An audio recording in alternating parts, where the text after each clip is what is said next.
So hi there, we're on part 2 now of Curt's Hobby Barn.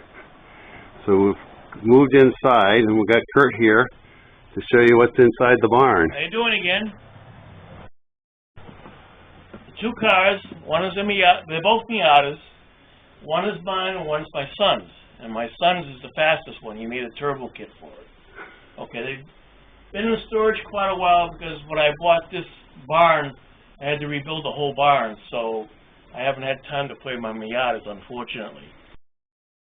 Through the years, I've been lucky. I've collected signs from a very good tire company that I worked with most of my life. They gave me the big Cooper sign. They gave me this really old engine analyzer from the 70s, I would say. I mean, it's not really, really old, but it's old.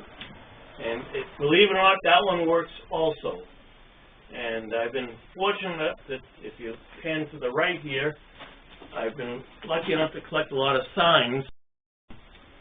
I like signs, I like memorabilia. I'm big on memorabilia because I grew up with this stuff that a lot of stuff doesn't exist anymore.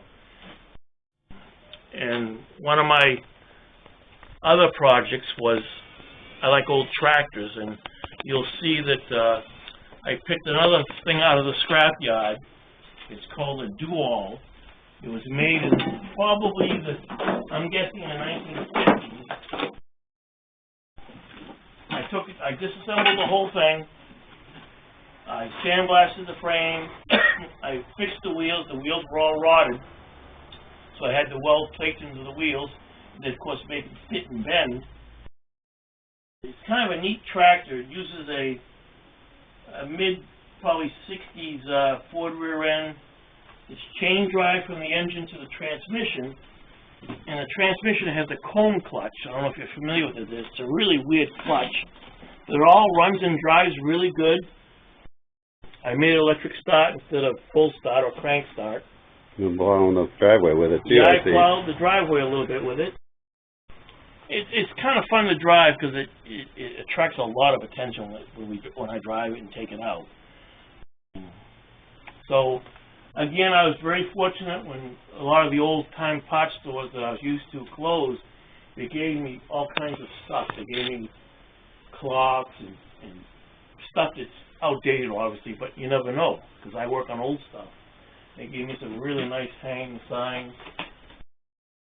Again, way in the back is a International tractor. It runs and drives, but needs to be restored. It's got a flathead 4-cylinder in it. I used to use it to mow the backyard, but I since upgraded to a modern zero-turn lawnmower, which is considerably faster. Okay, how you doing again? Just to show you that I'm always looking for stuff.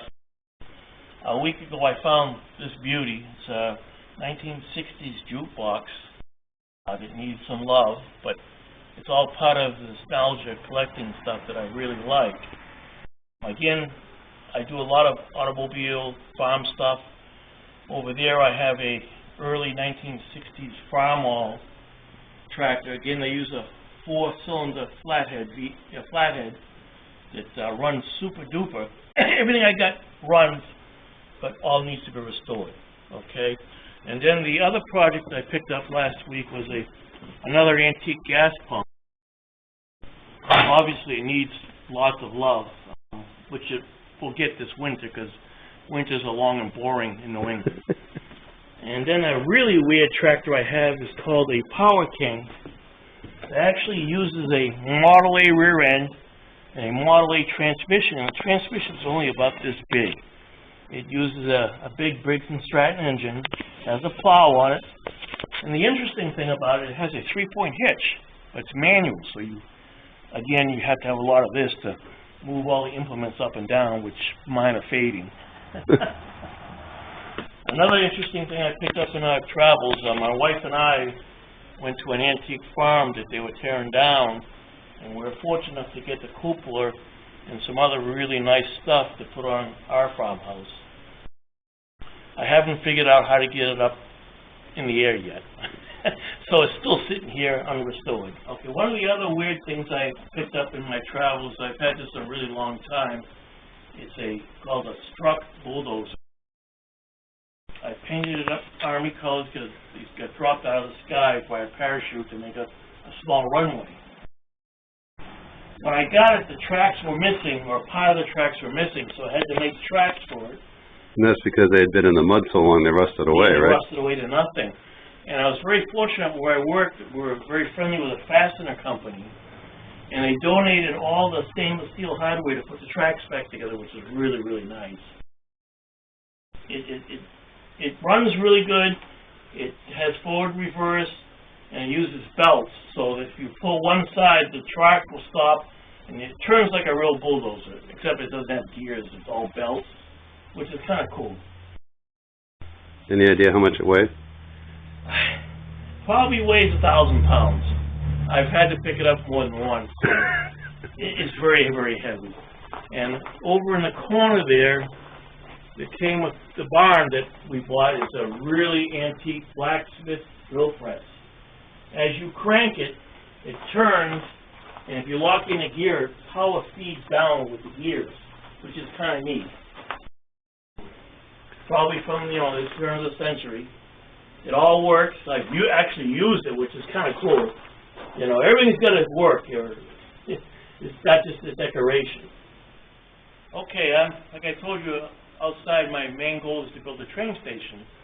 And why I'm so infatuated with trains is when I was younger, Lionel was king. Lionel, American Flyer, Eyes.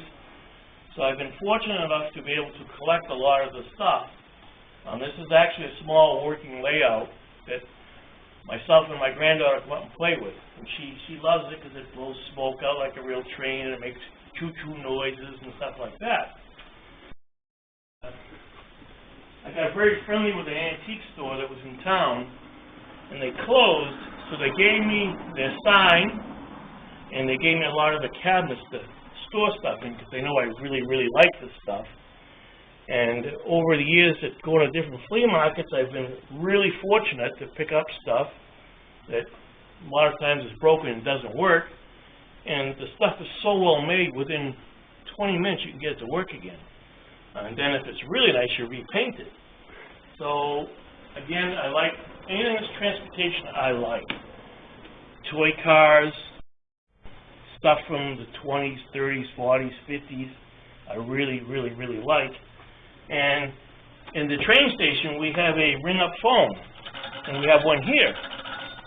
So, hello, is that you? So, it's kind of neat. And again, going back to engines, I like antique engines. The smaller the better because they don't weigh so much. Again, I'm losing this. Again, we go into trains, and I have a variety of Lionel, American Flyer, Marks. I was very fortunate, again, from that antique store that gave me this beautiful cabinet, which is mostly full of trains and toys and model cars. Some of the stuff is pre-war, right? Oh, yes. This is all like 1920s. I believe this says Lionel, when Lionel was first starting out. And it all works really well if you just give it a little love. It was built to last. So these are all lithographed tin. Yes, they are. And these are the later ones, which are die-cast plastic with metal chassis. Yes, yes. And then this is lithographed tin again. Yes, it is. And these engines, these are metal ones, right? Yeah, these are all cast, castings. And they hold up pretty well, unless they're dropped or something. And a lot of stuff underneath, too. Yes.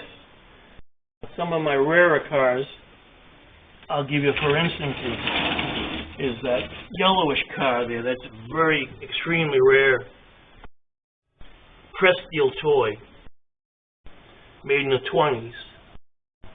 I love the stuff that's made in the 20s because it's so well made, but it's so hard to find.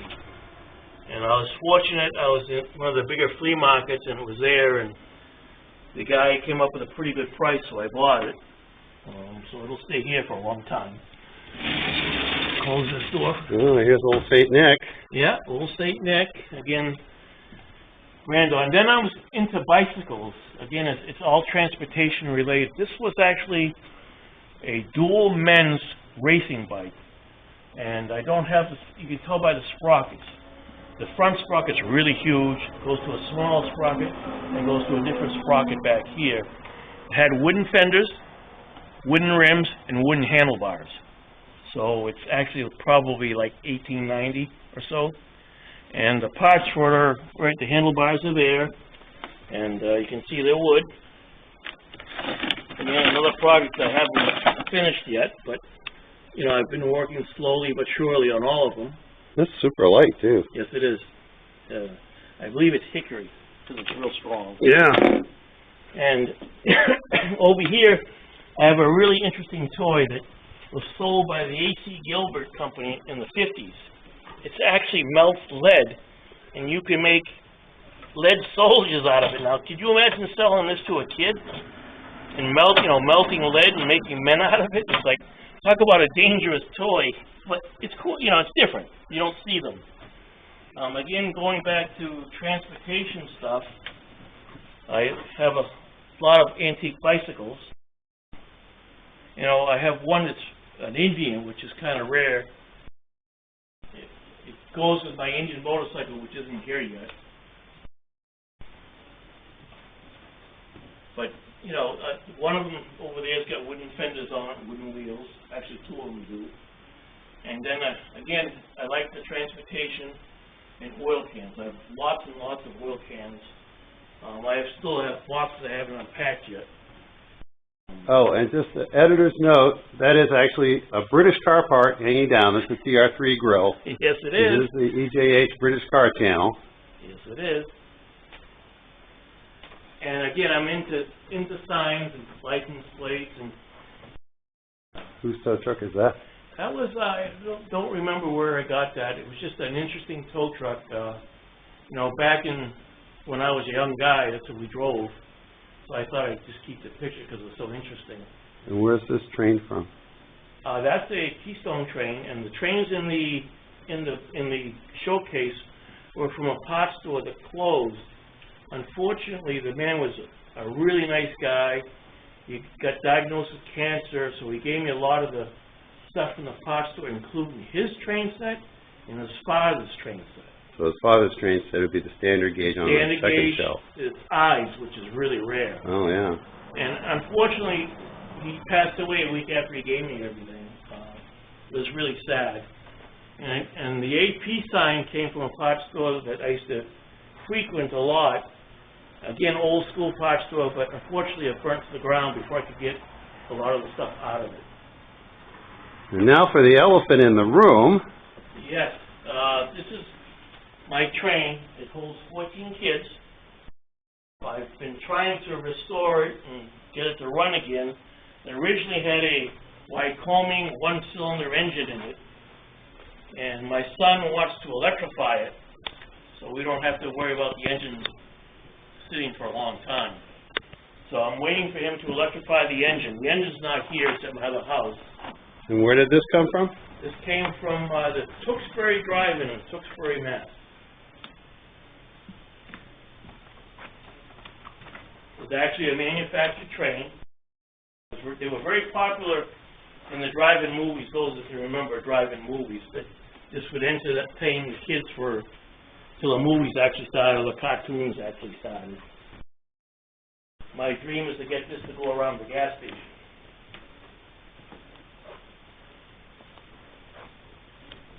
So that concludes our tour of Curt's hobby trains and cars and tractors and you name it, I like it. So don't forget to like and subscribe, and we'll see you next time. Bye. Bye.